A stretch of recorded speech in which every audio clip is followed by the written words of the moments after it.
Yo, what is going on, guys? Welcome back to the Pride Podcast, episode 358 on the Blue Wire Network. I am your host, Tyler, joined by my main guy, as always, Mr. Malcolm Hart. Malcolm, how are we feeling after that game? Ooh, I feel like shit, man. What the fuck was that? The hell? What the hell did I just witness just now, man? Yeah,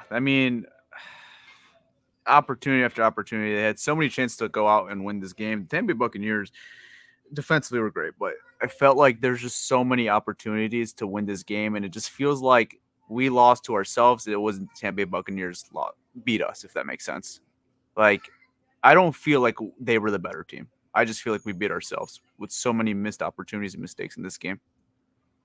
This game was a shit show. And first of all, before we even start about this game, I want to let everybody know that everybody's probably confused right now. Wait, what the hell? You guys are usually on Twitter Spaces. We're trying something new right now. We're gonna roll with the live for our post game show for now and see how that goes. If anybody has any questions, you can still write comments and we'll answer them throughout the show. And we're just gonna roll with this for a while and see how it goes. But back to the game, man. Where do you look at it? This game was like the biggest mistake. Because obviously there's a million of them, but like, what is someone like that's like kind of just drives it forward? So like, say, hey, that's one where it slipped, and I have one, but I want to hear yours. I mean, I'm watching the game, and then it sucks because we had a guy who played his ass off defensively, and it's just the offense looking like complete dog shit. Overshadows his performance. So before we go into the negatives, big shout out to Aiden Hutchinson, man. We had 4.5 sacks. Played his ass off. He looked like the only person on the field that looked like he won. Well, no, let me not say that because the defense played their ass off, man. The defense, they held their own. And then with Aiden Hutchinson with his 4.5 sacks, kudos to him, man.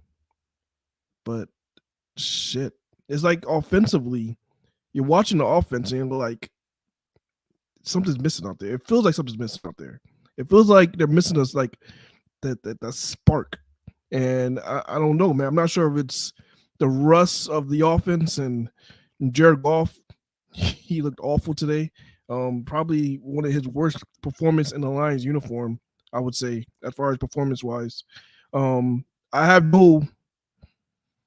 I can't defend him on this. I can't, usually everybody knows, like, Malcolm always defends Jared Goff. Yeah, I can't. I mean, he looked like the guy that's suffering from, I just got paid. Usually when they just get paid, they come out there and they play like they just get paid, like they have nothing to play for no more. And that's what Jared Goff looked like today. It was a good performance. And you could put this loss, a lot of it, on Jared Goff's shoulders because he didn't look like the Jared Goff from last year, and he definitely didn't drive the offense to score any touchdowns. He has 0. He has 0 touchdowns to 2 interceptions? 2 interceptions for Jared Goff. It just wasn't a good outing for Jared Goff, man. And you can just, if you want to put the blame on him, you can.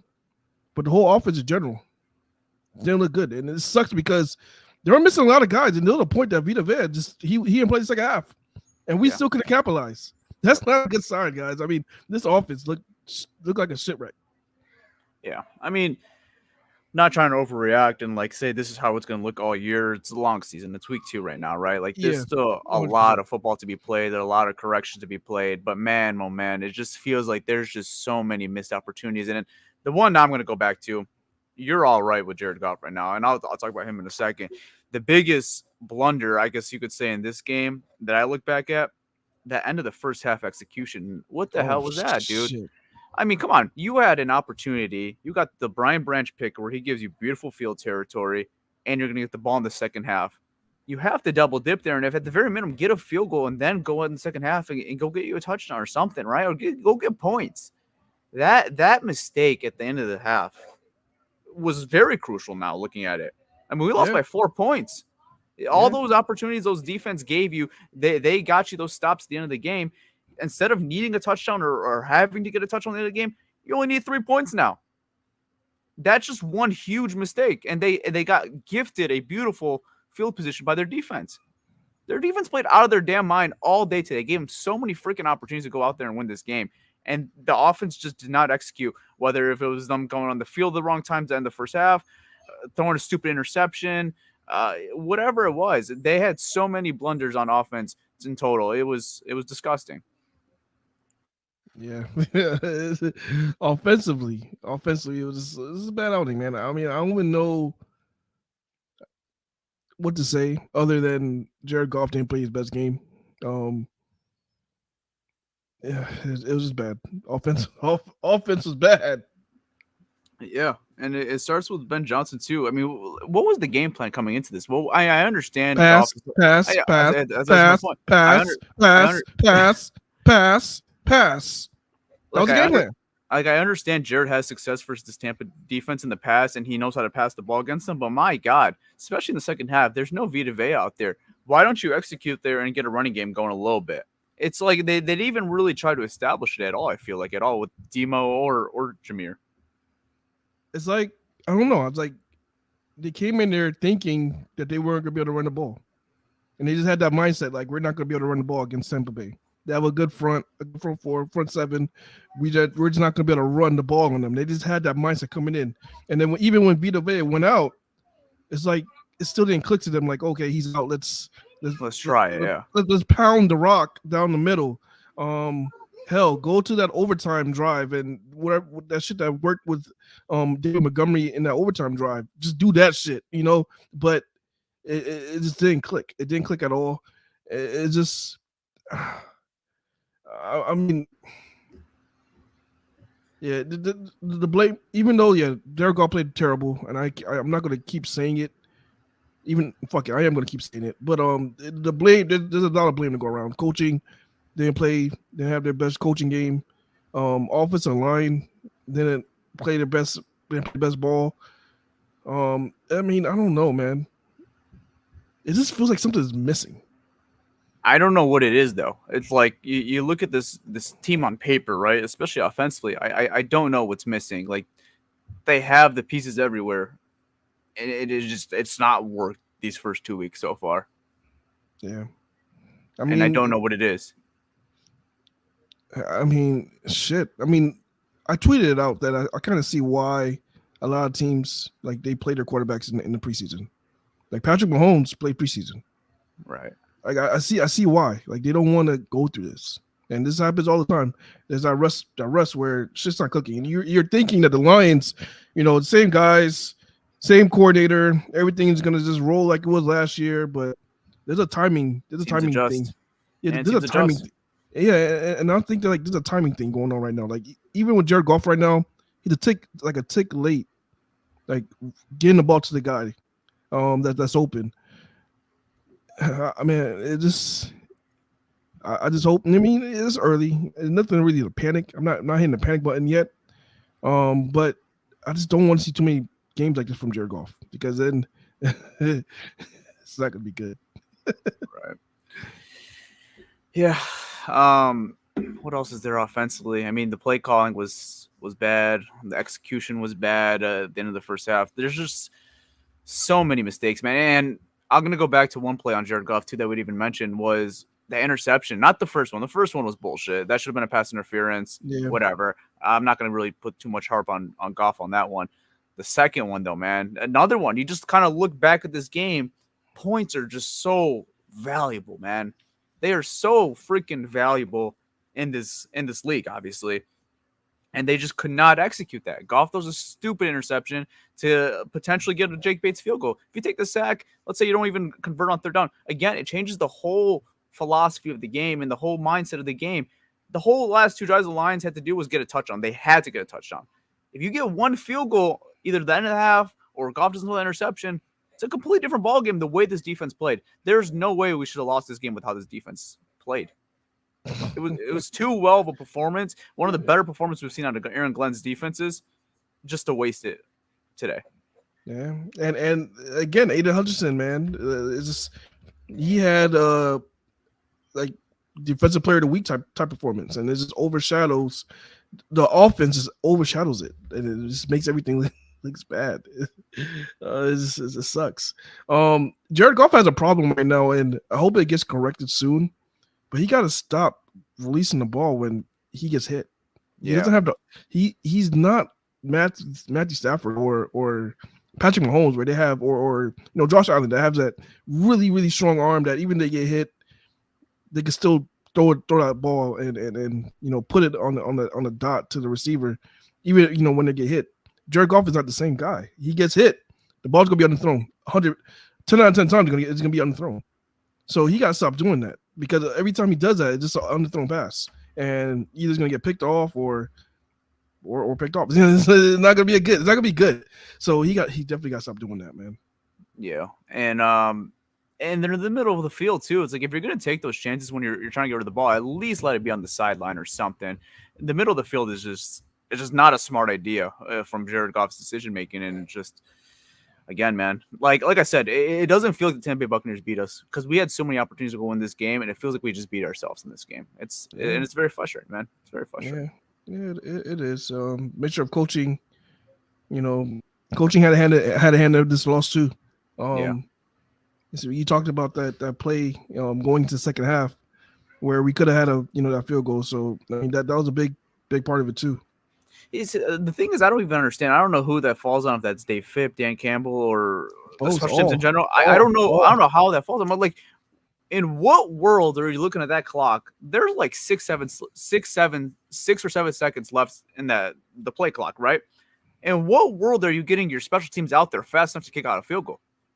Like, you have to take the chance. At least Goff spikes the ball, and then we'll take our time and we'll get on the field and go kick a field goal. Like, there should be no reason at all the field goal unit was even like in that position to go run out on the field. Like, there was no position in that at all. The way the last play was before, it was either going to be a completion, you're going to spike, or we're going to incomplete pass, and we're going to get on the field. Should be no rush at all, in my opinion, with how much time or how little time was left. Yeah, I mean, it could have been a miscommunication with the coaching. I'm not sure if Dan Campbell maybe told Phipp that, hey, after this play, rush your guys out there, but not like calculating that, hey, we have time to spike the ball. So it could have been that. I don't know. I don't know if Dave Phipp just said, hey, go out there, and just told the guys, just go out there. There was a miscommunication somewhere. Somebody fucked up, and it's in the coaching, because that shouldn't happen. This is a mental error, really awful mental error that costs us points.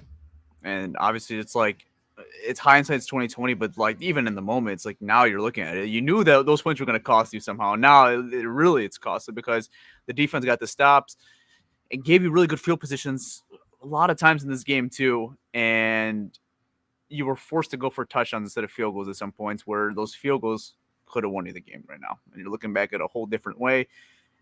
You're looking at this whole game at a whole different light. You're praising the defense and you're saying, hey, we made it out offensively, we'll fix it. Now you're harping on the offense and you're almost kind of forgetting about the defense, and it's not fair to them because they played their asses off today. Yeah. Shit. You're right. I don't even know, Rand. I'm still processing this L, man. It sucks. Yeah. All right. Well, I think we pretty much hit on everything on the offense. Let's talk about the defense now. We've kind of talked about it a little bit, but let's talk about how special this defense really was today, man. Like, it looked like in the beginning of the game where they kind of were stealing a little bit out of that Rams playbook, right? They were trying to get the ball off quickly, especially with Chris Godwin, and they were trying to set their whole offense with Chris Godwin. I mean, there was a whole point, I think, going into like the second quarter, like, or even halfway through the second quarter, where their only pass catcher that was catching anything was Chris Godwin. Like, Mike Evans was completely eliminated, Trey Palmer, McMillan, whoever, right? Like, they were all eliminated, and then the running game doing what they've been doing all game, just completely shutting them down. They did that again this week, and the defense, man, like, I knew they had a more opportunity, and I think we could finally say the defensive line is really coming together, what we thought it could be, and it's nice to see finally. Yeah, that front four, and this is even without Marcus Davenport. Yeah, they did a hell of a job.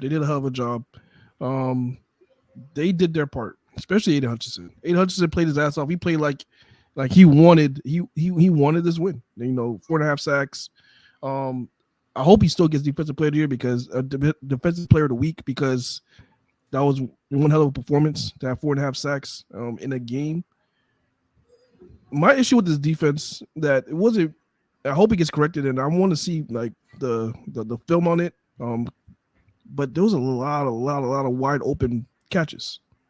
That touchdown that they got wide open Yeah. catch by Godwin.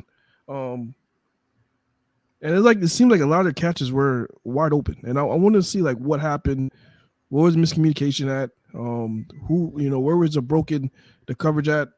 I want to see what happened because I think something caused it. And when I was watching the game, I couldn't pinpoint exactly what happened.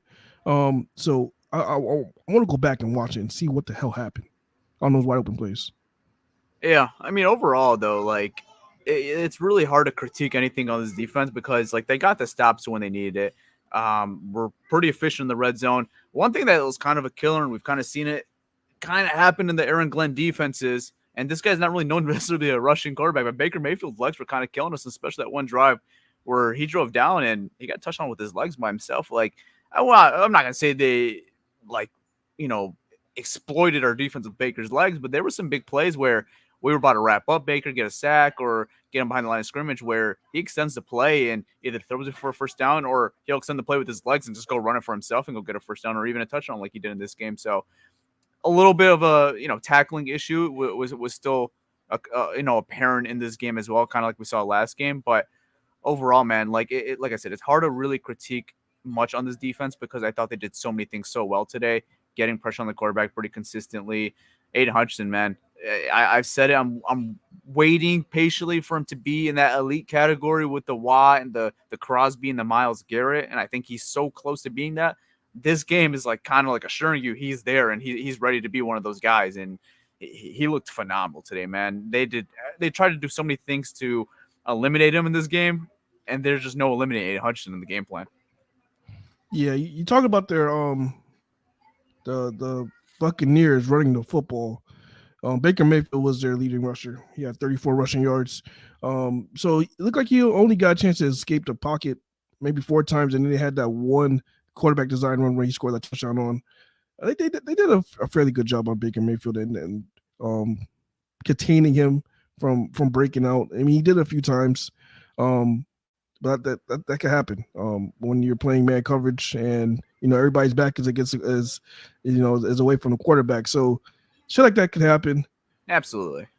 But I'm impressed with his defense because they're stopping the run. They're making teams one dimensional. They completely eliminated their running game. Like I said, Baker Mayfield was the leading rusher with 34 rushing yards. Everybody else, 22 yards, 18 yards.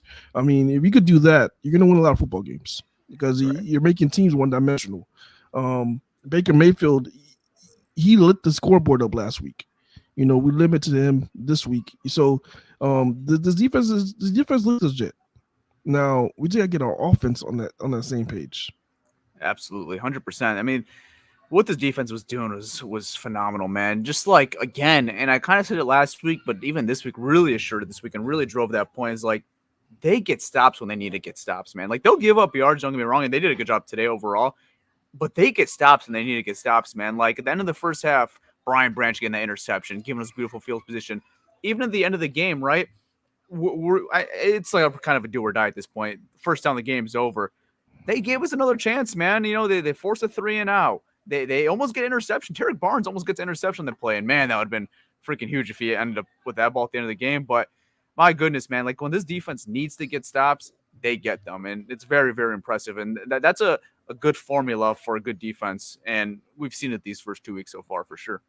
Let me ask you a question, man. How was your confidence in Jared Goff scoring a touchdown coming down when he had the ball? Which drive? The last one? Either or. Pick one. The second to last one, I actually thought they could do it because I've seen them in this position before where, like, they have all their timeouts to work with. There's still the 2-minute warning. Like, I felt pretty confident because the running element, it's still there. They could still run it with Jahmyr Gibbs. They could still run it with Demo. So and we've seen them multiple times. I think Fox showed the stats. Like the Lions and Seahawks I think they're tied for the most comeback drives when down 3 points in the fourth quarter since last year, something like that. Like, so the Lions have shown the ability that like they could have a very bad, poor offensive game, but then they could show up in the last 2 minutes. We saw it last year, that Bears game where everything went wrong offensively. They put it to the side. Defense got their stops when they needed them, and then the offense went out there and scored and got touchdowns and won the game. So it just all depends, So you're confident in the first drive, but what about the second drive? Probably not so much. I don't know, man. I felt different. This is the first time when we had the ball offensively, and there's time on the clock, and I'm looking at Jared Goff, and I'm like, shit. It's like the first time I really felt like that. Like shit. Like Jared Goff played like so poorly that I really didn't have much confidence in him to lead us to that drive. And that's like I said, this is the first time that happened. It's just because I just think like the timing was off, he was off, and I mean I don't know, man. It was just like I said, it felt like something was missing.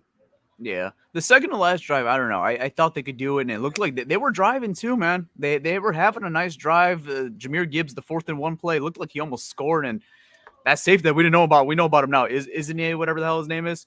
He plays his ass off, man. He saved that game when he touched on 2 from Jahmyr Gibbs, man. You talking about, was it number 3? Is it number 3 or? I don't know his number, but whoever that safety was that stepped in for Antoine Winfield Jr., he balled out, man. He caused a bunch of incompletions, some PBUs, had that huge play on Gibbs to force him out of bounds. But yeah, the second to last drive, like I thought it was gonna be kind of one of those games where we're gonna look back and say, hey, the offense played bad, but they played well when they needed it, and they got the win, and we'll correct it next week. It's not the case right now, and it's like we still lost the game. Now the last drive, when we forced a 3 and out, even with the good field position and even us having the timeout, I wasn't confident. If it was a field goal, I would be, but a touchdown, the way the offense was working, I wasn't very confident. And the first play, you got a 9-yard play right up the middle of the field. You have to burn the timeout already. So that timeout that you got to save was already invaluable. I mean, you wasted on a freaking 9-yard play. If you're going to use the middle of the field in that situation with that time left and needing a touchdown, it has to be a chunk play. I'm talking 20 yards or plus. It can't be 9 yards, burn a timeout, and Amon-Ra is dead on the field. He messes up his ankle. So, like, it was just not a play that was worth it. And even in that last drive, like, they were incomplete passes. I don't still understand the game plan. Like, they're taking 10-yard shots in the open field. They're not even going out of bounds. It's like the JMO play that was incomplete, that he didn't get his feet in. Fine, whatever, right? The play to JMO, 10 yards. It was going to be in the middle of the field. The game's over. Even if he catches it, the game's over. Even the last play of the game, Tom Kennedy, like in the middle of the field, what are we doing here? Like, take a shot in the end zone if you're going to do it. I'm not saying you're going to convert it. It's a tough play, but like, I don't even understand the execution. Like, they weren't even trying to win at the end of the game. It was disgusting. Maybe you could correct me if I'm wrong here. I don't remember them taking any really deep shots. They didn't. The biggest play they probably took was the JMO play. I'm talking about the final drive. Was the JMO play. It would have been probably 12, 13 yards, get out of bounds. That's a fine play, whatever, right? But that's not even considered a deep shot. Like, they didn't go for a big chunk yard. And when we've seen the Lions complete these comebacks with this team, it's usually a couple big chunk plays, and they're not doing that. And it's just this offense. I know Amon-Ra's not on the field. He got hurt, whatever, but like, you still have so many pieces, and you got to get more involved. The usage of Sam Laporta these first 2 weeks have been it's not been good. Oh my God! What are we doing here? That's a whole other topic. That's a whole other topic. He's invisible. I think he probably had 3 targets today, maybe 2. I think they're not using him enough. They're using him primarily blocking. They use him as a blocker. And that's not Sam Laporta. Like, he could do that, obviously, but like, he could do it at a very high level. He's an elite pass catcher at the tight end position. You got to use that. Yeah, I mean, they're taking another weapon of ours away and using him primarily as a blocker. We need to get Sam Laporta more involved. Sam Laporta, we have a lot of weapons, man. It doesn't make sense for our offense to look like that when we have that many weapons. And an offensive line like that it's inexcusable. There's no excuse. Last year when golf played like this, I would say, look, we had all these guys out. Offensive lines are out. Yeah. But when you come in a situation like this and play this poorly, there's no excuse. And something else too, the Bucs were missing so much. I mean, no Antoine Winfield Jr., no Kalijah Kancey, Vita Vea's out after the first half, and like, props to the Tampa Bay Buccaneers defense. They definitely did enough to cause pressure and put a loophole in this offensive game plan. But my goodness, man, like when you have all these star-studded talent and not to take advantage, it's just not the Lions that we've seen since that end of the 2022 season where they really turned it around. Just it's just not the team that we're used to seeing, and the team that they were even last year. And it's showing a little bit these first 2 weeks. Like they got away and won that game week 1, but it's kind of shown these first 2 weeks. It's just not the same offense. And again, it's early, but there's a lot to correct here, especially offensively. Yeah, I'm like looking at the numbers and like it's like it doesn't even add up. Like we have Amon-Ra St. Brown with 19 targets. Like we have so many weapons that this ball needs to be spread around. Amon-Ra shouldn't have 19 targets. Yeah, I get he's a great player, but 19 targets for Amon-Ra. It's like they felt like I really felt like they came to this game and they knew Amon-Ra wasn't targeted or wasn't a factor much in the last game, and they were like, look, we're going to get him involved. Like it's like they're forcing it. Instead of looking around and seeing who the hell is open. And there was other guys that need to contribute. We need to go back to spreading the ball around and getting, just finding the open guy and stop with this, let's just get Amon-Ra the ball. 19 targets for Amon-Ra, that's a lot. It felt like we were force feeding him so much this game. We were 19 targets. Yeah, that's absurd. And then you have Sam Laporta with 3 targets. And like I said, Sam Laporta they need to get Sam Laporta back involved. And just get everybody involved. Everybody need to contribute to this team offensively for us to, get to where we need to be. Right now, man. Let's see how Dan Campbell will have these guys bouncing back. They play the Cardinals next week. Let's because shit, this is not looking good. I hope they just come out next week and just kind of put this all to rest and like we need a little reassurance from this fan base a little bit right now, like a little more confidence right now, because right now, like I said, it's early. No one should be panicking anything crazy, but like we want to see what we're used to seeing, right? And right, like it's big expectations this year, right? So like we're putting a lot of pressure on this team, and they deserved it. What they did last year, they're putting the pressure on themselves. So they just got to come to the table and deliver now. So we'll see what happens, man. We'll see what happens. But I got a couple injury updates, which some good news right here. Okay. Amon-Ra St. Brown, Dan Campbell doesn't believe it is a long-term injury. And then Ennis Rakestraw hurt his hamstring in warm-ups today. That's why he was inactive. Got you. Okay. Okay, that makes sense. Yeah. So those are your injury updates for today. So yeah. All right. You want to do oopsie doopsie and ball of the week and get out of here? Let's do it, and then we do have a couple questions from the listeners. So let's do oopsie doopsie and ball of the week first, and then we'll nail out those comments and questions and see what's going on with those. Sweet. Okay. All right. Oopsie doopsie. I think this one's pretty obvious. Daryl Johnson on the broadcast made a good point where like the quarterback sometimes gets a little too much praise and a little too much harp on. But this one I think falls on Goff. The game plan wasn't great, so you could maybe go co-sign on Ben Johnson here. But yeah, I'm gonna give it to Jared Goff. The execution just was not there today. I thought he played terrible. And the turnovers are very, very costly, man. Just giving up points, man. Giving up very costly points. So I'm going to go here with Jared Goff as my oopsie doopsie of the week. And it hurts me saying because he's been great. He's obviously become a fan favorite. But I'm going to give it to Jared. I mean, you got to play better. And this is a tough part. He played awful today.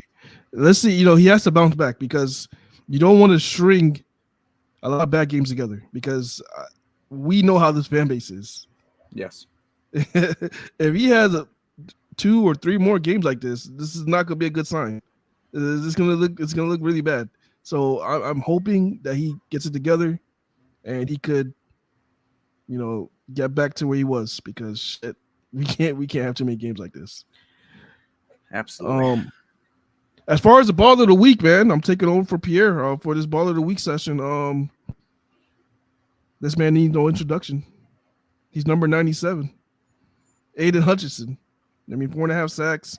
At one point, like he was on pace to get like 9 sacks, and luckily they adjusted because if they didn't, he was probably going to get a sack. Like probably one like every other drive, he was going to get a sack.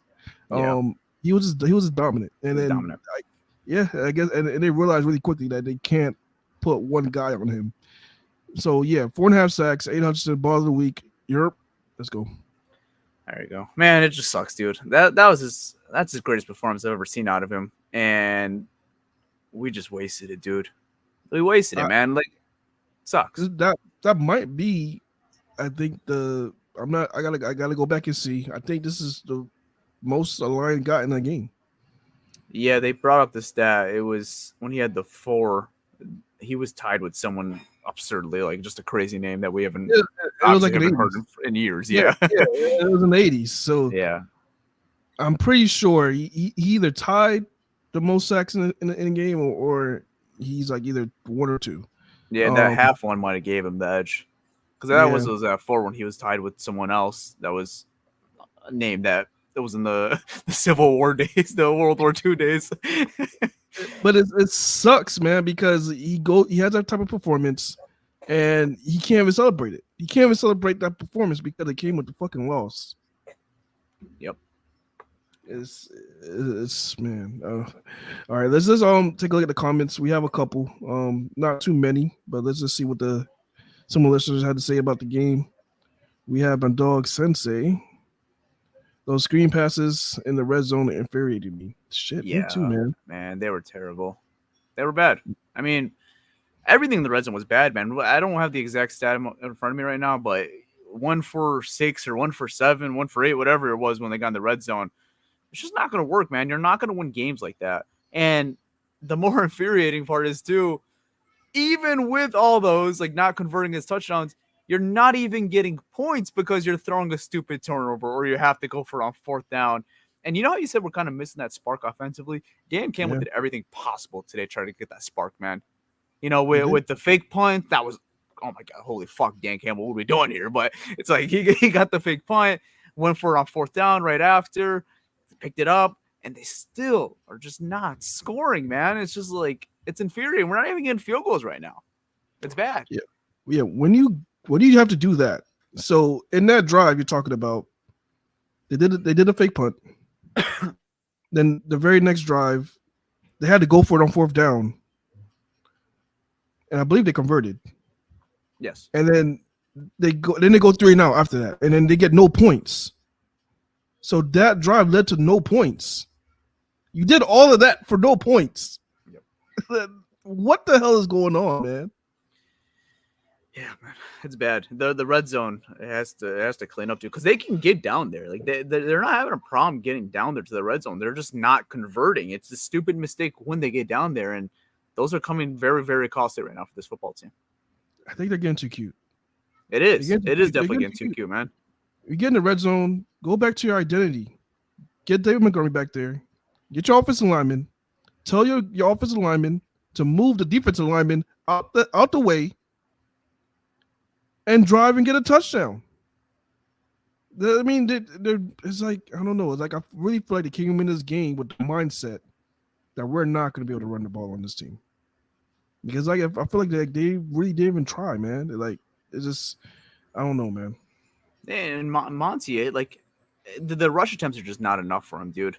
That guy is a bruiser, dude. And especially in that type of game with no Vita Vea, I want to see him more out there. And the way that Jared Goff's playing, it's not like Goff was like that game last year when we played Tampa Bay and in Tampa, right? He was just absolutely cooking that zone defense, right? This was not the same defense and the same Jared Goff that was in that game. Like, go to your enforcer, go to your weapons. That game, you didn't have Montgomery got hurt in that game. You didn't have Gibbs in that game. So I understand why you go to more passing style and you're throwing the ball 40, 50 times a game. But, man, when you have these two explosive running backs, and I know they weren't the most efficient today, but you're not even giving it an opportunity. You're not really even testing it out. It kind of just reminded me of, like, the old lines with Matthew Stafford where, like, he just had no running game and we're going to just keep passing this ball the whole game. You don't have to do that with this football team, with this offensive line and these running backs. You just don't have to do that. That's what's infuriating. It's like we don't need to go into a game throwing 50 times with Jared Goff in a close game. 55 times to be exact. That's makes no sense whatsoever. In a close game. It's not like they were getting, like, it's one thing where you're getting killed and you're okay. The running game, you can't run anymore because you can't kill any more clock. it's a close football game. You were leading at some points in this football game, and you're throwing the ball 55 times with Jared Goff. Come on, man. In a game where you have one of your running backs averaging 6.5 yards per carry, and you have your other one averaging 3.2, whatever. It doesn't matter. You can run the ball. You have a running back that's averaging 6.5 yards per carry, and then you're going back to have Jared Goff throw the ball 55 times. Yes. That doesn't make sense to me. Doesn't make sense. What else do we got as far as comments? All right, we got one more. Let's see what we have here. All right, so Juan2211 says, leave TK at home next time. Robinson in next game. I would like that. Which Robinson? Oh, Allen Robinson. Oh, yeah, you're talking about Allen Robinson. Yeah, you're talking about Allen Robinson. So I get it. I don't think Allen Robinson has adjusted to the playbook yet. I think that's the reason what's keeping him off the field. Maybe you know more than I do, Tyler, about the situation. I think he just getting accustomed to the team in the offense. And I think because TK knows the system more, I think that's the reason why they went with TK. And also, he brings special team value. You see TK out there, he's the kick returning returner punts. Yeah, he's returning punts. So Raymond's the punt returner. He's the kick returner. Yeah. So, I don't know. It'll be tough for them to keep TK off if he has that type of role on the team. I don't know. What do you think, Tyler? Yeah, I think it could be one or two things. Allen Robinson's getting, used to this offense, whatever. Obviously, just got here 2 weeks ago. We saw it with Tim Patrick. They came same day, whatever, day after, right? And Tim Patrick was okay today, right? He had a solid role. They got him on the field a little bit. I expect that role is going to increase for a guy like Tim Patrick, where you're probably not going to even need a guy like Tom Kennedy. And it looks like Isaiah Williams is hurt too right now. So I think once Isaiah's back, maybe he could be that guy. He could be that kick returner, and then you can keep TK on the practice squad. But as far as Tom Kennedy and Allen Robinson, they're different style receivers. Like Tom Kennedy's, a special teams guy. He's going to be a slot guy. Allen Robinson is your true X receiver. And obviously Allen Robinson is not the same Allen Robinson that he's been, what he was 3, 4, 5 years ago, whatever, right? So I think it depends on what they needed that game.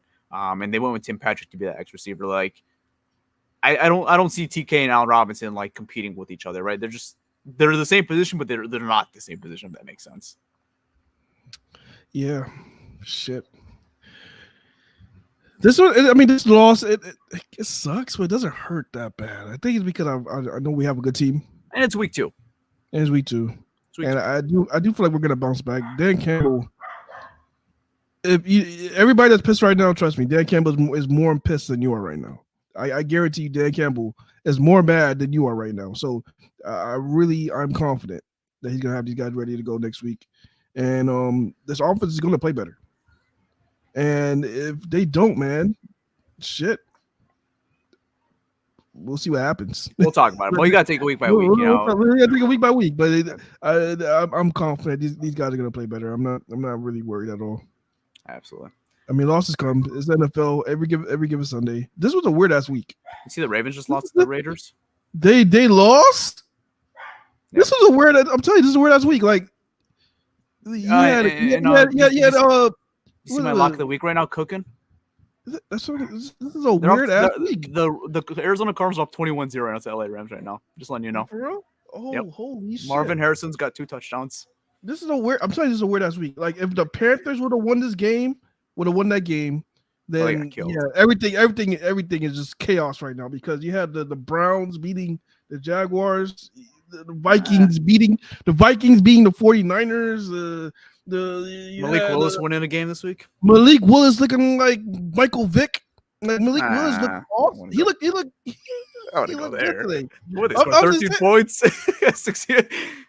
I mean, but still, come on, Malik Willis. Good enough to win, yeah. This is a weird this week, man. I'm telling you, man. All my bets flop. My bets is completely flopped this week. This wasn't a good week for betting. Arizona Cardinals, man. The Arizona Cardinals, man. We got them next week. We got them next week. You're talking about Arizona Cardinals. We got who we play next week. This week, I like them. Yeah, this is who we play next week, man. You're hyping them up, man. Shit. I don't think they're bad. I don't think they're a bad team. I think Kyler Murray's sick, and I think Marvin Harrison is gonna be amazing. So, all right, we're getting off the tangent right now. Do you have anything else to add on this game, or is that it? Shit. No, man, I have nothing else, man. I got nothing. I have absolutely nothing. But only thing I got is Jared Goff better get his shit together. That's all I got. That's a good point. All right, guys. Well, obviously not the result we wanted, but we got a game next week. Got to correct it. We're going on the road for the first time this year, so we'll see how it goes. So with that being said, hope you guys all enjoyed. That was episode 358, and I'm out, guys. Peace.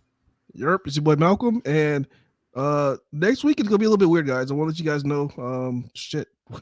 Speaking of this Arizona Cardinals game, we're all going to the game. Me, Tyler, and we're all going to Arizona. We're going to Arizona. So there's a chance that you might not get any post-game shows or pre-game shows. We might. Are we gonna figure it out? We're gonna figure that out. I'm gonna see what we could do. Are you bringing your laptop? I can bring my laptop. Yeah, I can bring my laptop. Shit, we only need one mic. We're in one room. One mic, one room. Shit. All right, we'll figure that out though. So we'll figure it out. There's a chance. There's a chance. There is a chance. Yeah, there's a chance. I wouldn't rule it out yet. It's questionable. But yeah, we might be right now. We might be out there. We'll see how many drinks we're in, and then we'll figure that out if we're good to record. All right. Well, with that being said, I'm out. Peace.